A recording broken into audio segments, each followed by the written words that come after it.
लेखक के अनुसार शिक्षा का मुख्य उद्देश्य क्या है?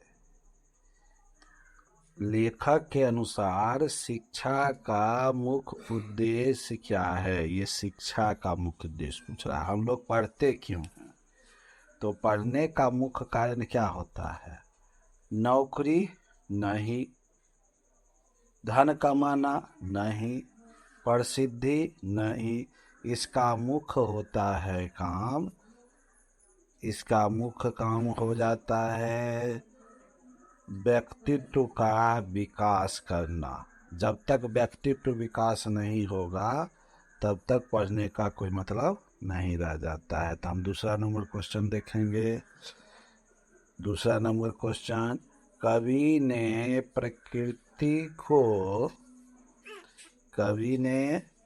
प्रकृति को किसका प्रतीक माना है?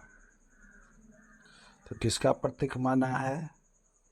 प्रेम का, सौंदर्य का, शक्ति का, क्रोध का। तो इसका सही आंसर हो जाएगा सौंदर्य का। इसका सही आंसर सौंदर्य का। अब क्वेश्चन नंबर 3 पर चलेंगे। समय का सदुपयोग क्यों आवश्यक है? समय का सदुपयोग क्यों आवश्यक है? पहला, धन कमाने के लिए, सफलता के लिए, खेल के लिए, यात्रा के लिए। धन के लिए नहीं होगा, खेल के लिए नहीं होगा, यात्रा के लिए नहीं होगा। तो इसका सही आंसर हो जाएगा सफलता के लिए। फिर हम आगे बढ़ेंगे क्वेश्चन नंबर 4 पर। कविता में किस भावना का संदेश है दिया गया है? पहला, घृणा का, प्रेम का, ईर्ष्या का, क्रोध का। इसका सही आंसर हो जाएगा प्रेम का।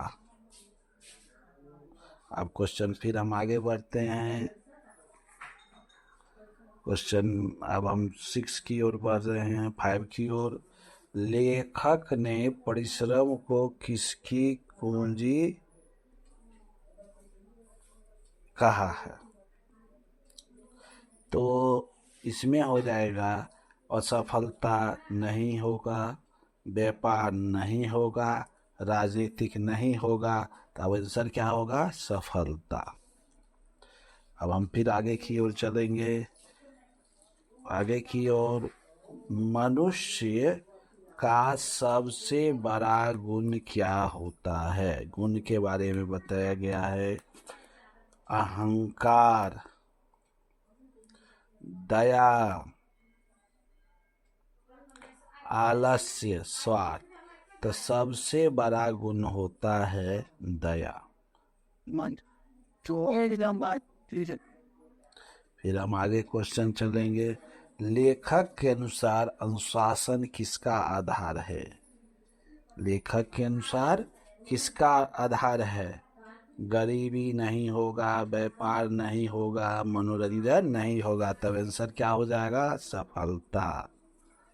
फिर हम आगे की ओर बढ़ेंगे। अगला क्वेश्चन, कवि किससे प्रेरणा लेने को कहता है? धन से नहीं, शत्रु से नहीं, आलस्य से नहीं। तब आंसर सबको पता चल गया, प्रकृति से। अब अगला क्वेश्चन है, सच्चा मित्र कौन होता है? तो सच्चा मित्र होता है संकट में साथ देने वाला। इसका सही आंसर हो जाएगा संकट में साथ देने वाला। लेखक ने जीवन को किसके समान बताया है? लेखक ने जीवन को न पहाड़ के समान बताया है, न खेल के समान, न जंगल के समान। तब क्या आंसर होगा? सबको पता चल गया, नदी के समान। अगला क्वेश्चन है, कविता का मुख्य भाव क्या है? निराशा, आशा, क्रोध, भय। कविता का मुख्य उद्देश्य है आशा। क्या है? आशा।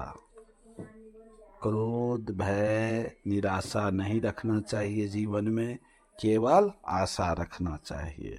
तो फिर हम आगे क्वेश्चन देख रहे हैं। क्वेश्चन नंबर 12, लेखक ने शिक्षा का संबंध किससे जोड़ा है? शिक्षा का संबंध धन से नहीं जोड़ा है, पद से भी नहीं जोड़ा है, व्यापार से भी नहीं जोड़ा है। तब इसका सही आंसर पता सबको चल ही गया होगा, चरित्र से। फिर हम अगले क्वेश्चन में चलेंगे कि अगला क्वेश्चन है, कवि किस बुराई को छोड़ने की बात करता है?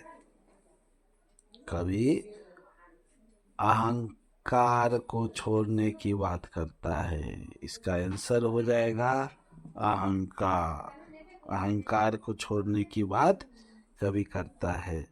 कवि अहंकार को छोड़ने की बात करता है, अहंकार। अगला क्वेश्चन, लेखक के अनुसार समाज की उन्नति का आधार क्या है? लेखक के अनुसार शिक्षा ही एक ऐसा मात्र है जो समाज की उन्नति ले आएगा। ये सब जितने भी हैं सब गलत है। कविता में किसका सम्मान करने की प्रेरणा दी गई है? कविता में इस सब का सम्मान करने की बातें नहीं दी गई है, गुरु की सम्मान करने की बात। आगे है, सफलता किस पर निर्भर करता है? तो सफलता एक ही बात पर निर्भर करता है, वो है परिश्रम। बाद बाकी सब जो है सब गलत है। अब आगे देखेंगे, लेखक ने आत्मविश्वास को क्या माना है? इसका आंसर आप लोग कमेंट में बता दें। कविता में किसका महत्व बताया गया है? कविता में इस सब का महत्व नहीं बताया गया है, सत्य का केवल महत्व बताया गया है। सब ध्यान पूर्वक देखें। लेखक ने समय की तुलना किससे की है? समय की तुलना लेखक ने नदी से की है। अब हम जो है आगे बढ़ते हैं। 20 नंबर कविता का अंतिम संदेश क्या है? कविता का अंतिम संदेश सी नहीं है, डी भी नहीं है, ए भी नहीं है, तो पता चल ही गया होगा संदेश क्या है, प्रेम और सद्भाव को बढ़ाना। तो इस तरह से 20 क्वेश्चन आज सब सीख लिए होंगे। आगे फिर जो है सो हम अगला जो है सो क्वेश्चन लेके आएंगे। ये सब बहुत ही VVI क्वेश्चन है। इसे अगर आप एक बार देख लेंगे तो बारंबार देखने की ज़रूरत नहीं पड़ेगा, याद हो जाएगा। सबको दिखाइए, खुद देखिए, याद कीजिए।